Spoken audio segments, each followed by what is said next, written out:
যখন তোমার কেউ ছিল না তখন ছিলাম আমি, এখন তোমার সব হয়েছে, পর হয়েছে। যখন তোমার কেউ ছিল না তখন ছিলাম আমি, আর এখন তোমার সব হয়েছে, পর হয়েছি আমি।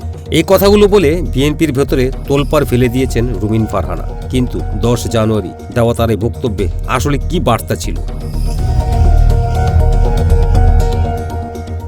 দর্শক, আজকের খবরে কথা বলবো বিএনপির ভেতরের একটা গরম ও সংবেদনশীল ঘটনা নিয়ে। রুমিন ফারহানা, সাবেক সংসদ সদস্য, পরিচিত আইনজীবী এবং বিএনপির প্রভাবশালী নেত্রী।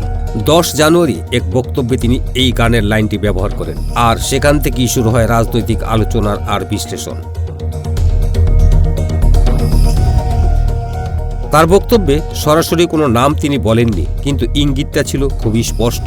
তিনি বলেন তিনি দলে এসেছিলেন একজন নেতার হাত ধরে, দীর্ঘদিন তার ছায়ায় ছিলেন এবং সেই নেতার মৃত্যুর দিন সন্ধ্যায় দলের ভেতরে কিছু সিদ্ধান্ত ও ঘটনা তাকে ভীষণ কষ্ট দিয়েছে। এই বক্তব্যের পর অনেকেই বুঝে যান এটা শুধুই আবেগ না, এর পেছনে আছে রাজনৈতিক অসন্তোষ। আসলে বিষয়টা গিয়ে ঠেকেছে 2026 সালের জাতীয় সংসদ নির্বাচনের মনোনয়ন প্রসঙ্গে।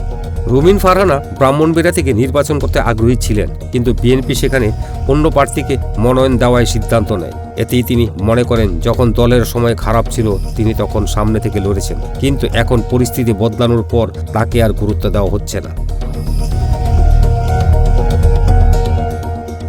এখানে দর্শকরা একটু ভেবে দেখুন, রাজনীতিতে ত্যাগের মূল্য কি সময়ের সাথে হারিয়ে যায়? এই ঘটনা বিএনপির ভেতরে একটা বড় বাস্তবতা সামনে আনছে।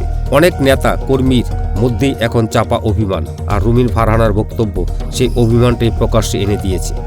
এখন পর্যন্ত বিএনপির পক্ষ থেকে কোনো অফিসিয়ালি প্রতিক্রিয়া আসেনি, তবে রাজনৈতিক সূত্র বলছে তারেক রহমান বিষয়টি পর্যবেক্ষণ করছেন এবং অভিমানী নেতাদের সামলাতে দল নতুন কৌশল নিতে পারে।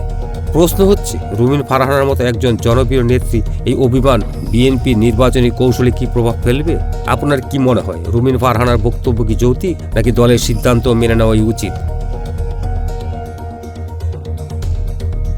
কমেন্টে আপনার মতামত লিখুন। ভিডিও ভালো লাগলে লাইক দিন, আর নিয়মিত রাজনৈতিক আপডেট পেতে চ্যানেল সাবস্ক্রাইব করুন বিটিসি নিউজ HD। দেখা হবে পরের খবরে। ধন্যবাদ।